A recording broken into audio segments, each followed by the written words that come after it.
LSDM ka sulmuar kryeministrin Hristijan Mickoski për koleksionin e tij të orëve luksos, duke theksuar se vlera e tyre, rreth 60.000 euro, është e barabartë me 150 paga minimale në vend. Partia percepton këtë situatë si simbol të ndarjes së elitës politike nga jetët e përditshme të qytetarëve. Ndërsa punëtorët e Republikës së Maqedonisë së Veriut lutën për bukë, qeveria e Mickoskit u thot se nuk ka para për rritjet e pagave, ka para për sahat të shtrejt, tender, aeroplan të ri dhe udhëtime turistike si ai në Davos, por nuk ka para për punëtorët.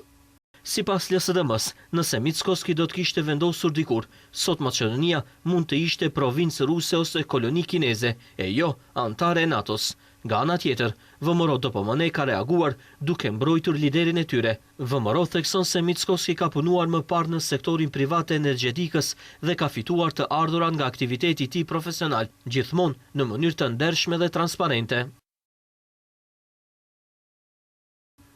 Kjo është para se të hynte në politikë, ndërsa të tjerët si Filipçe dhe Zaev kanë arritur pasuri të dyshimta gjatë kohës së tyre në pushtet. Sipas VMRO-s, krahasimi mes Mickoski dhe ish liderëve të LSDM-s tregon diferencën. Mickoski ka fituar në mënyrë të lidhshme, ndërsa disa figura të LSDM-s janë pasuruar në mënyrë të diskutueshme përmes pushtetit. VMRO DPMN fton LSDM-n të verifikojë çdo dyshim ligjor përmes gjyqësorit dhe prokurorisë.